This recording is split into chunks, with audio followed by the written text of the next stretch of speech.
The USS Retribution moved through the dark void beyond the galaxy rim like a predator returning to old hunting grounds. Captain Jake Morrison stood on the bridge watching the stars grow brighter as his ship approached the edge of known space. 50 years had passed since humanity was cast out from the galactic community, and 50 years was enough time to prepare for what came next. Morrison was born in exile.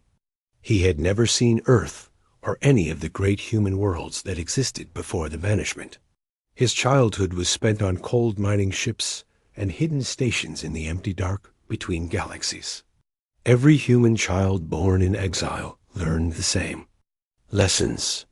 They learned how the Xanthari Empire and their Dominion Alliance had declared humanity too violent and too dangerous to exist among civilized species. They learned how human colonies were burned and human ships were hunted down and destroyed.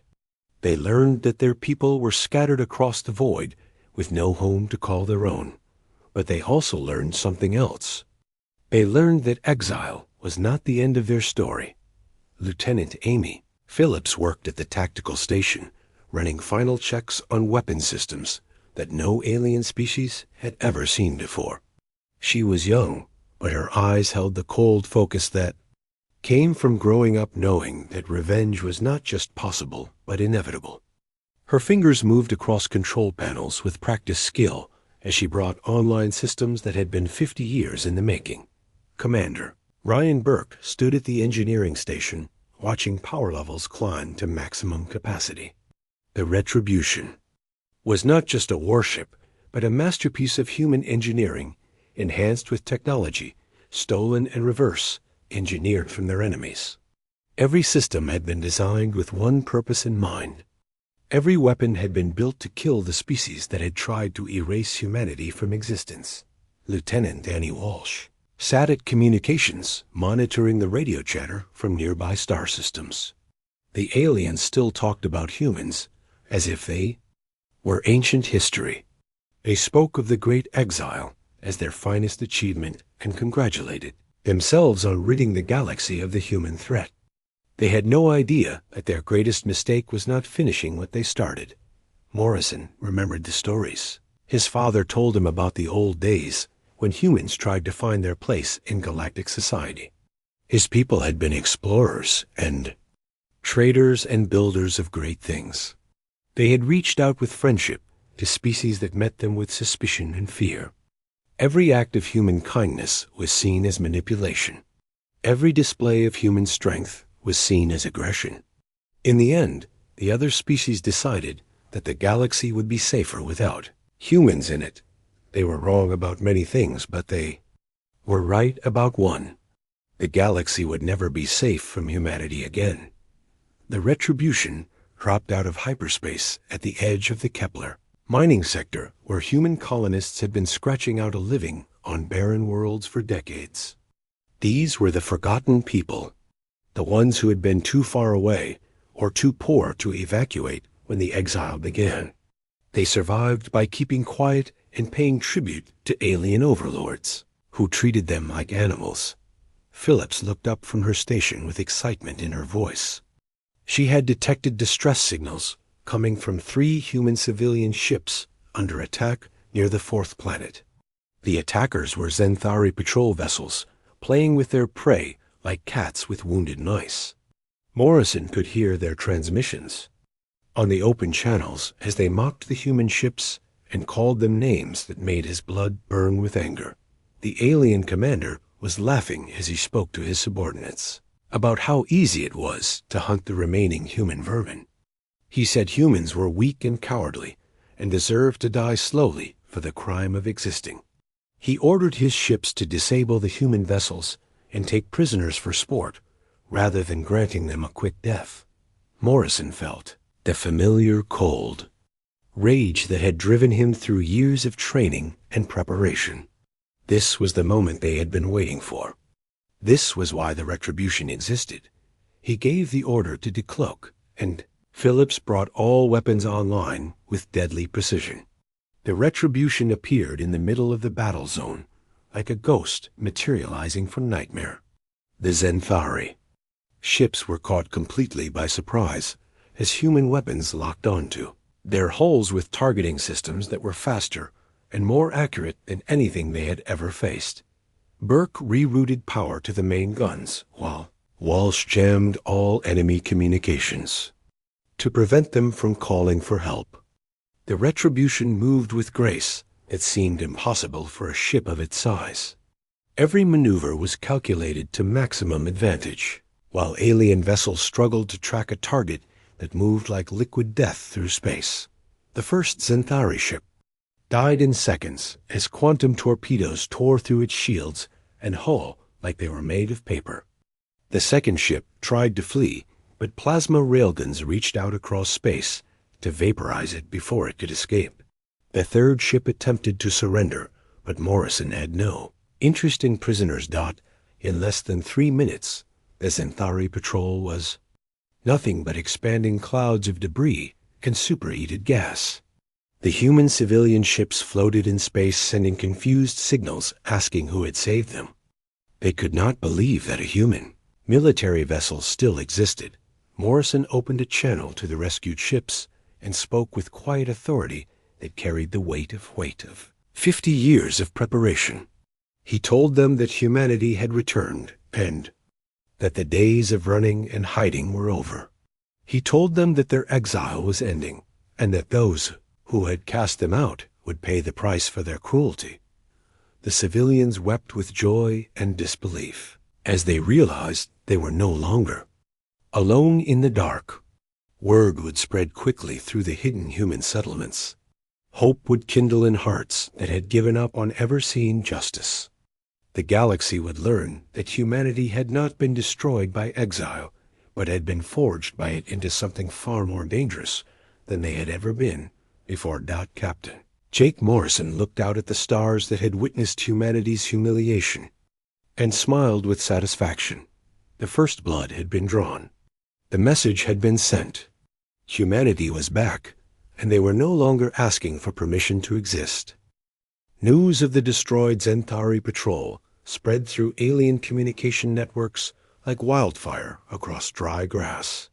Admiral Korath received the reports in his command center on the fortress world of Xanthari Prime while reviewing tribute collections from human settlements.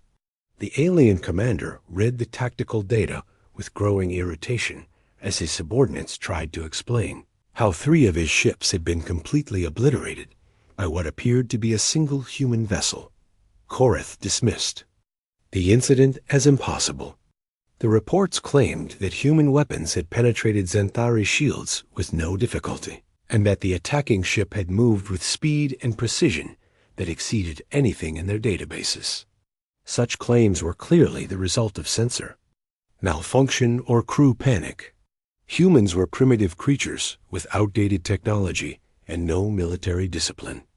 The few ships they possessed were refugees' vessels, barely capable of basic space travel. The admiral assigned the matter to War Commander Thikmer, with orders to hunt down the human raiders and destroy them as an example to other species who might consider defying Xanthari authority. Thikmer commanded a full battle group of 12 warships, including the massive dreadnought Dominator. Such force was excessive for dealing with desperate human pirates, but Korath wanted to ensure there would be no survivors to spread foolish stories about human military capabilities. Captain Morrison brought the Retribution to a hidden asteroid base that served as a supply depot for scattered human settlements. The facility had been carved into the center of a massive rock and was invisible to long-range sensors. Hundreds of human civilians lived and worked in the tunnels, maintaining equipment and growing food in hydroponic gardens. These people had spent decades hiding from alien patrols while keeping alive the hope that someday their exile would end. Dr. Lisa Hayes met Morrison at the docking bay with tears in her eyes and wonder in her voice. She had been a weapons researcher for the old human military before the exile began. For 30 years, she had worked as a colony medic treating miners and farmers while dreaming of the day when humanity would have the chance to strike back against their oppressors. The appearance of the Retribution proved that day had finally arrived. Hayes led Morrison through the hidden base, showing him workshops where human engineers had spent decades analyzing captured alien technology. They had reverse-engineered Xanthari weapons and improved upon alien designs using human creativity and determination that their enemies had never understood. Every piece of equipment told the story of a people who had refused to accept defeat, even when defeat seemed certain. The doctor explained how human settlements throughout the outer sectors had been living under constant threat for 50 years. Alien tax collectors visited regularly to take whatever they wanted, while human families were forced to watch in silence. Children were sometimes taken as slaves, while parents were killed for showing any sign of resistance. The aliens treated humans like animals because they believed humans had no power to fight back. Morrison listened to these stories with growing anger, but also with satisfaction. Every act of cruelty had been recorded and remembered. Every injustice had been catalogued for the day of reckoning that was now beginning. Humanity had spent 5 decades building a list of grievances that would be settled in blood and fire. Phillips used the base computers to analyze intelligence reports from human agents throughout the galaxy. These brave men and women had spent their lives gathering information about alien military forces and identifying key targets for future operations. The data showed that Xanthari defenses were based on old assumptions about human capabilities and would be vulnerable to the advanced weapon systems now available to human forces. Burke worked with base engineers to install upgraded systems on the Retribution while taking on supplies and ammunition. The ship had been designed to operate independently for extended periods, but the support of hidden human bases would be crucial for the campaign ahead. Every human settlement in Exile had contributed resources and personnel to ensure that when the time came, humanity would be ready for war. Walsh intercepted communications from the Xanthari battle group as they began their search for the mysterious human raiders. The aliens were using standard patrol patterns and making no effort to conceal their movements. They clearly expected to find frightened refugees in barely functional ships, rather than a highly advanced warship crewed by professional soldiers who had trained their entire lives for this moment. Morrison called his senior officers together to plan their next moves. Intelligence reports showed that the Xanthari battle group was spread across 3 star systems, conducting a systematic search. The enemy commander was following doctrine that had worked against human forces 50 years earlier, but would be useless against opponents who had learned from past defeats and adapted accordingly. The captain decided to split his forces for maximum effectiveness. Phillips would coordinate electronic warfare operations designed to disrupt enemy communications and create confusion in their ranks. Burke would lead engineering teams responsible for maintaining stealth systems and keeping the ship operational during extended combat operations. Walsh would handle intelligence gathering and ensure that human forces always knew where their enemies were while remaining invisible themselves. Dr. Hayes provided detailed information about Xanthari military psychology and tactics gathered through years of careful observation. The aliens were overconfident and relied heavily on superior numbers rather than tactical innovation. They had grown lazy during 50 years of facing no serious opposition and would be unprepared for enemies who combined advanced technology with superior strategic thinking. The Retribution left the asteroid base under full cloak with orders to begin systematic harassment of the Xanthari search fleet. Morrison planned to use guerrilla warfare tactics that would gradually wear down enemy forces while revealing nothing about true human capabilities. Each attack would be more devastating than the last, while the aliens remained blind to the scope of the threat they were facing. As his ship moved toward the first target, Morrison reflected on the strange twist of fate that had brought him to this moment. The aliens had exiled humanity, believing they were protecting the galaxy from human aggression. Instead, they had given humans the time and motivation needed to become far more dangerous than they had ever been before. The species that had feared human violence 50 years ago were about to learn what true fear meant. The war of revenge was about to begin in earnest, and Morrison intended to make sure it would be remembered for 1,000 years as the moment when humanity stopped running and started hunting. The aliens had made a terrible mistake when they chose to exile his people rather than destroying them completely. Now they would pay the price for that mistake with interest compounded over 5 decades of anger and preparation. War Commander Vecmer would soon discover that hunting humans was very different from hunting prey. War Commander Vecmer stood on the bridge of the Dominator, studying tactical displays that showed nothing but empty space and sensor ghosts. 3 weeks had passed since he began hunting the human raiders, and his battle group had found nothing except debris fields and the wreckage of his own ships. The mysterious enemy struck without warning and vanished before his forces could respond, leaving behind only the expanding clouds of vaporized metal that had once been Xanthari warships. Alien commanders struggled to understand how a single human vessel could outmaneuver an entire battle group and destroy his ships with such ease. His tactical officers offered theories about stealth technology and advanced weapon systems, but none could explain how primitive humans had developed capabilities that exceeded anything in Xanthari databases.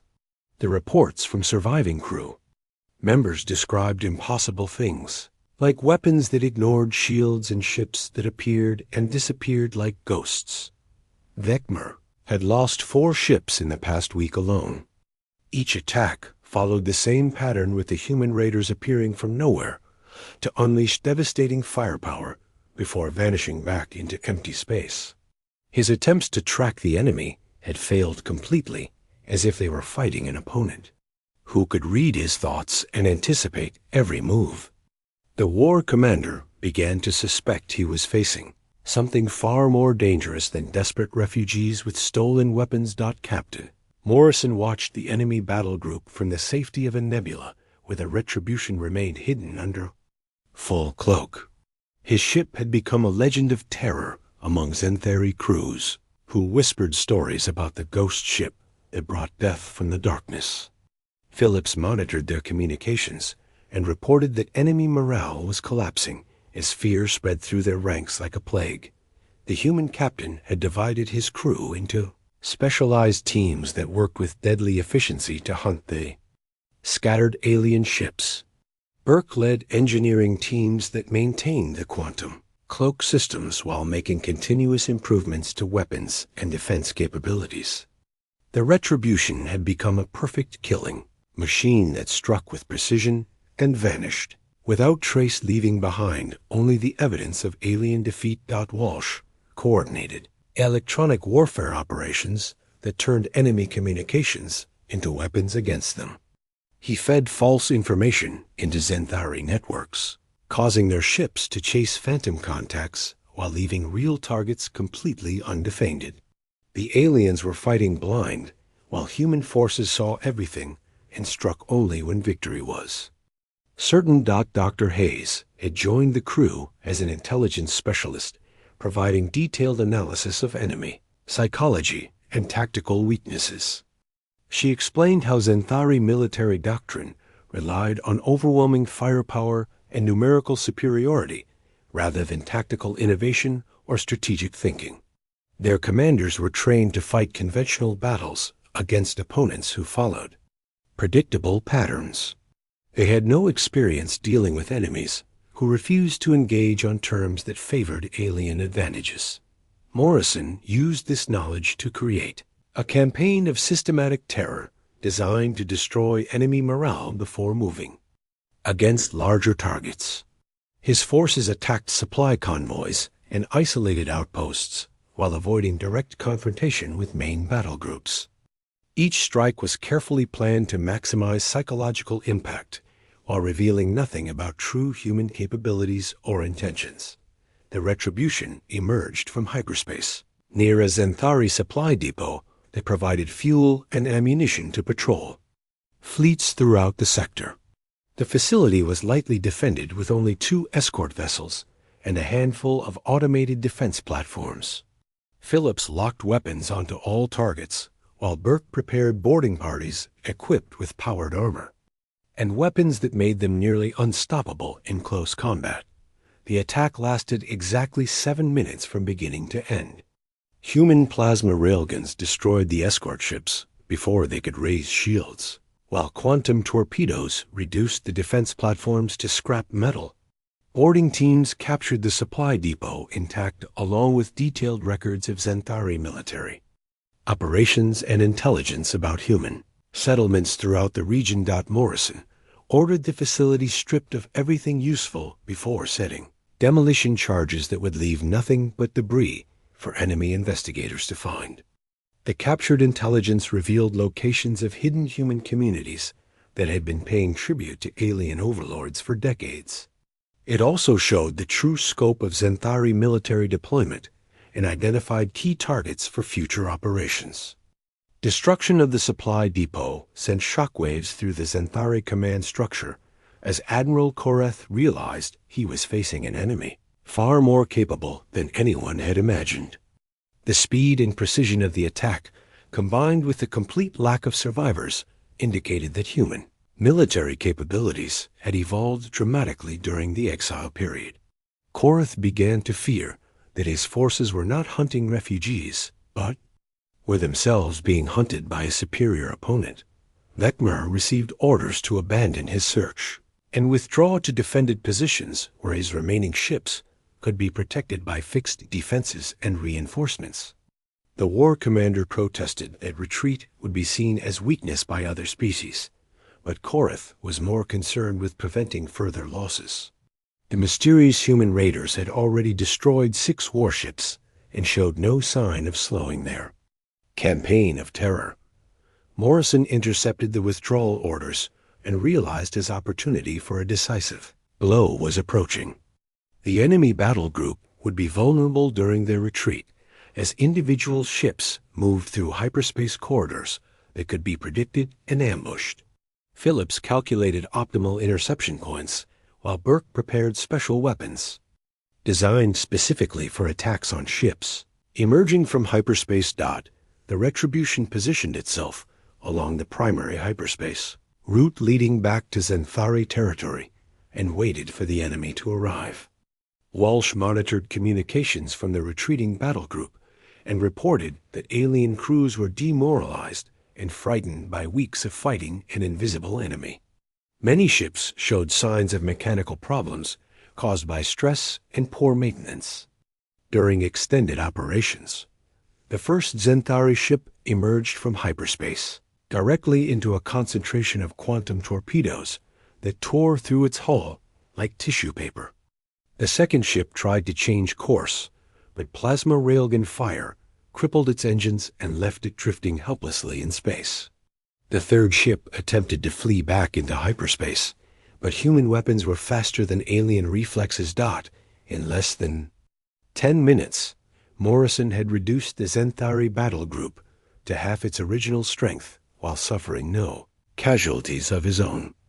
The survivors scattered in panic, abandoning any pretense of military discipline as they fled toward the safety of their home systems. Vecmar found himself commanding a broken force that had been thoroughly defeated by an enemy they had never even seen clearly. The war commander sent desperate messages to Admiral Koreth reporting that human military capabilities had exceeded all intelligence estimates and requesting immediate reinforcements. He warned that the enemy possessed advanced stealth technology and weapons that could penetrate any known defense system. Most importantly, he admitted that his forces had been completely outmaneuvered by opponents who seemed to anticipate every move before it was made. Morrison watched the fleeing aliens with satisfaction, but without mercy. The first phase of his campaign was complete, but the real work was just beginning. Word of human victories would spread throughout the galaxy, causing fear among species that had grown comfortable believing they had eliminated the human threat. Soon every alien government would be forced to confront the reality that humanity had returned stronger and more dangerous than ever before. The captain opened a channel to the hidden human settlements throughout the sector and broadcast a message that would be remembered for generations. He told his people that their exile was ending and their enemies would pay for 50 years of cruelty and oppression. He promised that every human death would be avenged and every injustice would be balanced. With interest, the hunters had indeed become the prey, and Captain Jake Morrison intended to make sure they would never feel safe again. Admiral Korath paced his command center like a caged predator, while reports of destroyed Xanthari ships continued to arrive from across the sector. The mysterious human raiders had eliminated over half of War Commander Thekmer's battle group, without suffering a single confirmed casualty of their own. Intelligence analysts struggled to explain how primitive refugees had developed military capabilities that exceeded anything in their databases. The admiral studied tactical recordings from the few ships that had survived encounters with the human vessel and felt a cold fear growing in his chest. The enemy moved with precision that seemed supernatural, while their weapons penetrated Xanthari defenses with ease that defied explanation.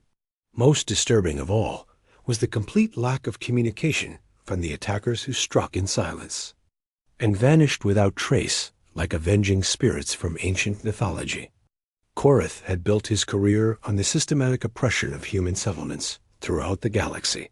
For 30 years, he had collected tribute from scattered colonies, while treating human families like animals to be exploited for alien profit. The admiral took personal satisfaction from the fear he saw in human eyes when his ships arrived to collect taxes or take slaves. He had never imagined that someday those same humans would be capable of striking back with such devastating effectiveness. War Commander Thekmer arrived at Xanthari Prime aboard one of his few surviving ships with a face that showed the strain of weeks spent running from an invisible enemy. His once proud uniform was stained with the smoke and blood of repeated battles, while his eyes held the haunted look of a predator who had learned what it felt like to be prey. The war commander brought with him intelligence reports that painted a terrifying picture of human military revival. The captured data showed that human settlements had been secretly coordinating their activities for decades while building weapons and gathering intelligence about alien military forces. Hidden bases throughout the outer sectors served as supply depots and training facilities for human military personnel who had spent their entire lives preparing for war. Most shocking of all was evidence that the mysterious raider vessel was not alone, but part of a larger human fleet that remained hidden in the void beyond the galaxy rim. Thekmer warned Korath that traditional Xanthari tactics would be useless against enemies who combined advanced technology with strategic thinking that exceeded anything in their military academies. The humans fought like ghosts, using stealth and precision rather than brute force, while their weapon systems incorporated innovations that alien scientists could barely understand. Worst of all was their apparent ability to predict Xanthari movements and counter every tactical decision before it could be implemented. Admiral Korath listened to these reports with growing rage that overcame his fear and pushed him toward a decision that would prove to be his greatest mistake. If human military forces were truly as dangerous as Thekmer claimed, then they must be eliminated quickly before they could organize for larger operations. The admiral decided to force a confrontation by targeting the one thing he knew humans could not ignore regardless of strategic considerations. Korath ordered his remaining battle groups to begin systematic attacks on human civilian populations throughout the sector. Colonies that had paid tribute for decades would be destroyed as examples, while their populations were executed in public. Broadcasts designed to draw the mysterious raiders into open battle. The admiral believed that human emotional weakness would override their tactical discipline and force them to fight on terms that favored Xanthari numerical superiority. Captain Morrison received reports of the alien attacks while the retribution was hidden in an asteroid field near the edge of Zenthari territory. Phillips showed him intelligence data, revealing that 3 human colonies had already been destroyed, while 2 more were under immediate threat. The enemy was broadcasting execution footage across all communication channels while demanding that human raiders surrender themselves to save innocent lives. Dr. Hayes argued for maintaining operational security, despite the emotional cost of allowing civilian casualties to continue. She reminded Morrison that revealing their full capabilities too early could compromise the larger strategic plan and doom humanity's chances for eventual victory. The intelligence specialist insisted that temporary sacrifice was necessary to ensure long-term survival of the human species. Burke disagreed with Hayes and supported immediate action to save the threatened colonies. The chief engineer presented tactical data showing that they could destroy the attacking alien forces while still maintaining enough secrecy to preserve strategic advantages. He argued that allowing mass murder would undermine human morale and destroy the trust that existed between military forces and civilian populations. Morrison faced the hardest decision of his career as he weighed strategic considerations against moral imperatives while listening to desperate pleas for help from human families about to be slaughtered by alien executioners. The captain understood that his choice would define not only the course of the war, but the character of the species he was fighting to protect. In the end, he decided that humanity was worth saving only if it remained worthy of salvation. The USS Retribution dropped out of hyperspace in the middle of the Zenthari execution fleet, with all weapons systems powered to maximum and targeting computers locked onto every enemy vessel. Morrison had abandoned stealth in favor of overwhelming firepower as his ship materialized, like an avenging angel surrounded by the light of weapons that had been designed specifically to kill the species that threatened innocent human lives. The battle was brief and completely one-sided as human technology demonstrated its superiority over alien engineering in the most direct way possible. Quantum torpedoes tore through Zenthari shields as if they were made of paper or plasma. Railguns reached across space to vaporize enemy ships before they could return fire. The alien fleet that had been preparing to murder thousands of human civilians was reduced to expanding debris clouds in less than 5 minutes. Phillips coordinated the rescue operations while Burke managed damage. Control teams and Walsh maintained communications with the saved colonists.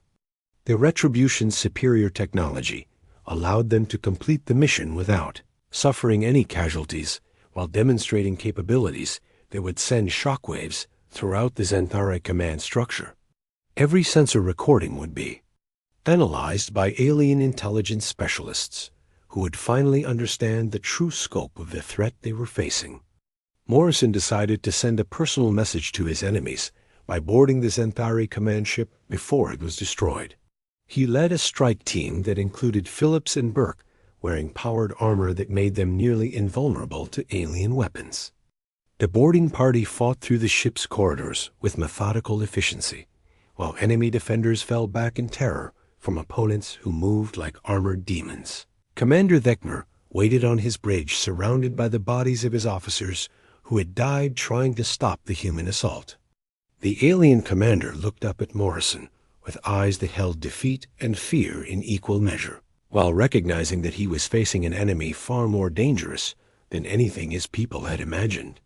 The human captain spoke with quiet authority that carried the weight of 50 years of preparation and planning. Morrison told Thekmer that humanity had spent decades in exile learning lessons that would now be applied with merciless efficiency against their former oppressors. He explained that every act of cruelty would be repaid with interest, while every injustice would be balanced by alien blood. Most importantly, he made clear that the galaxy would learn to fear the name of humanity and remember why they had been afraid in the first place. The war commander listened with growing horror as Morrison described the scope of human military revival and the inevitable consequences for species that had participated in the exile. Vecmar realized that his people had made a terrible mistake when they chose to drive humanity away rather than destroying them completely. The aliens had given their enemies time to prepare for war while building weapons that would be used to settle old scores. Morrison left the alien command ship before it exploded and returned to the Retribution with the satisfaction of knowing that his message would reach Admiral Korath and spread throughout the Xanthari Empire. The first phase of humanity's return was complete, but the real work was just beginning as word of their victories spread across the galaxy like wildfire. Every species would be forced to confront the reality that humanity had returned stronger and more dangerous than ever before, while demanding payment for 50 years of exile and oppression. The destruction of the Xanthari execution fleet sent shockwaves across the galaxy as news of humanity's return spread through every communication network and diplomatic channel. Species that had participated in the Great Exile 50 years earlier watched in growing terror as reports arrived describing human military capabilities that exceeded their worst nightmares. And mysterious raiders who had been dismissed as desperate refugees were revealed to be the vanguard of a force that had spent decades preparing for this moment. Admiral Korath received the final transmission from War Commander Vecmar moments before the Dominator exploded in a brilliant flash of nuclear fire. The alien commander's last words were a warning that humanity possessed weapons and technology far beyond anything in Xanthari databases, while displaying tactical abilities that made them nearly invincible in combat. Most disturbing of all was the intelligence that the attacking vessel was not alone, but part of a larger human fleet hiding in the void beyond the galaxy rim. Captain Morrison stood on the bridge of the Retribution, watching long-range sensors that showed dozens of alien fleets moving toward defensive positions throughout Xanthari territory. The enemy was finally beginning to understand the scope of the threat they were facing while scrambling to organize resistance against an opponent they had helped create through 50 years of cruelty and oppression. The captain smiled with cold satisfaction, knowing that their fear was justified. Phillips worked at her station, preparing the broadcast that would announce humanity's return to the galaxy and deliver terms that were not open to negotiation. Every inhabited system would receive the transmission simultaneously, ensuring that no species could claim ignorance of human demands. The message would be simple and direct, while leaving no doubt about the consequences of continued resistance to human authority. Burke monitored engineering systems as the Retribution prepared to reveal itself to the galaxy for the first time. Since beginning its campaign of systematic terror, the ship had operated under full cloak for months, while building a reputation as an invisible predator that struck without warning.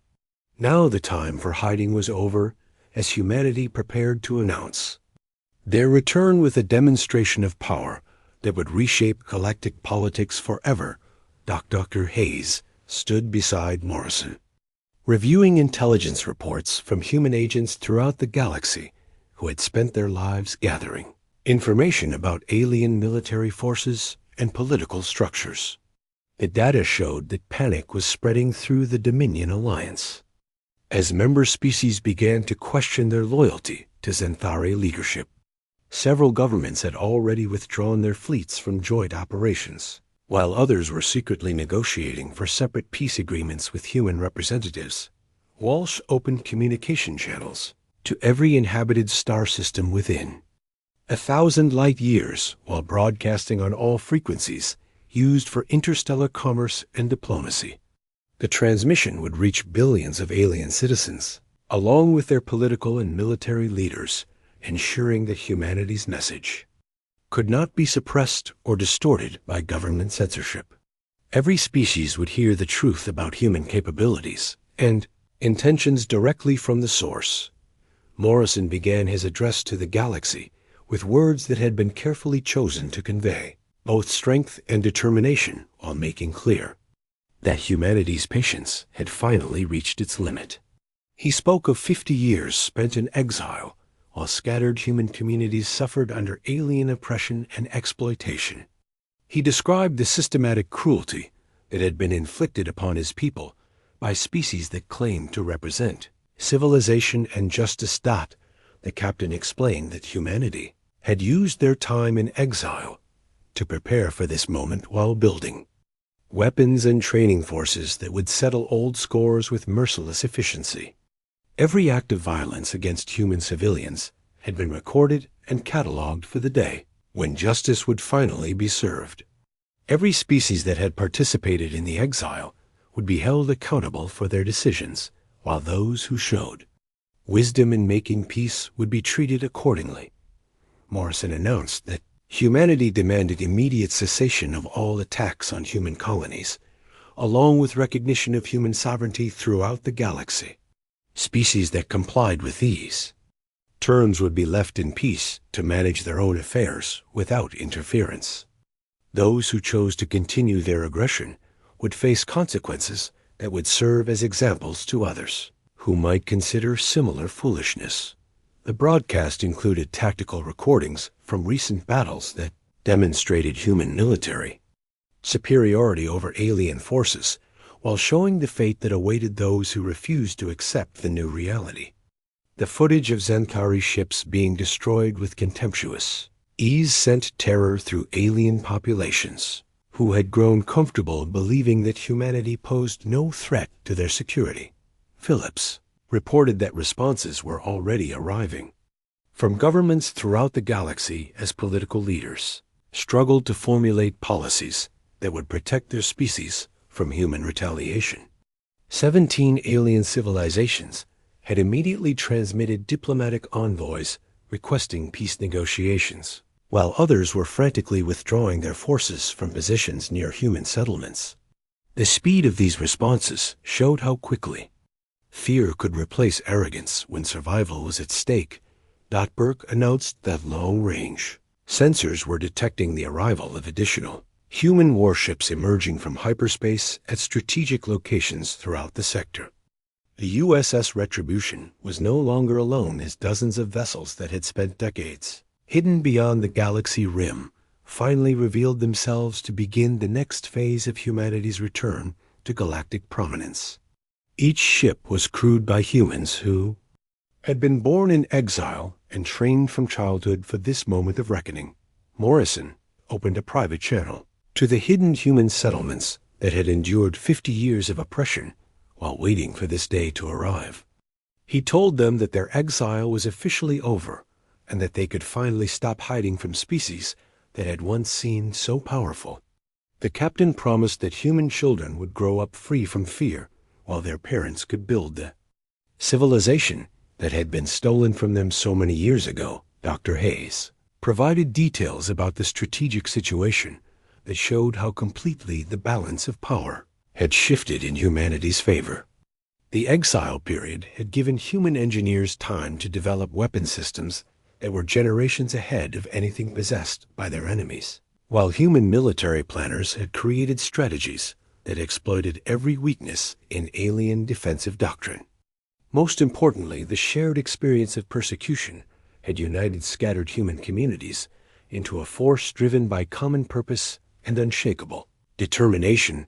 The Retribution received reports from other human ships throughout the galaxy confirming that the coordinated revelation was proceeding exactly as planned. Alien governments were collapsing into panic, while their military forces proved completely inadequate for dealing with opponents who combined superior technology with strategic thinking that had been refined through decades of careful preparation. The great exile that was supposed to protect the galaxy from human aggression had instead created the most dangerous military force in galactic history. Morrison reviewed the intelligence summaries that showed alien fleets in retreat throughout Zenthari territory, while civilian populations demanded explanations from leaders who had assured them that humanity posed no threat. The psychological impact of human military revival was proving even more devastating than their weapons, as species that had grown comfortable with their assumed superiority suddenly realized they were facing opponents who held every advantage. Admiral. Korath sent a final transmission from Xanthari Prime.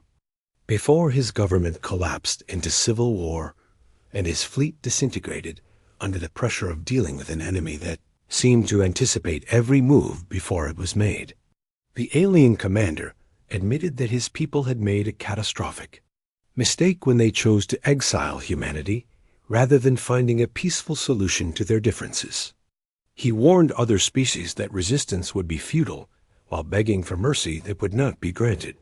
Captain Jake Morrison stood on his bridge looking out at stars that had once rejected humanity, while listening to reports of alien surrenders arriving from across the galaxy. The species that had feared human violence 50 years earlier were finally learning what true terror meant as they faced opponents who had spent their entire lives preparing for this moment. The exile was over, and humanity had returned not as refugees seeking shelter, but as conquerors. Demanding justice. The captain made his final log entry with words that would be remembered throughout galactic history as the moment when humanity stopped asking for permission to exist and started taking what belonged to them. The galaxy had tried to exile his people to protect itself from human aggression, but had instead given them the time and motivation needed to become far more dangerous than they had ever been before. Morrison reflected on the irony that the very species who had condemned humanity as too violent for civilized society were now begging for mercy from opponents who had perfected the art of war during 50 years of enforced isolation. The aliens had created their own nightmare by refusing to accept humans as equals while driving them into exile, where anger and determination could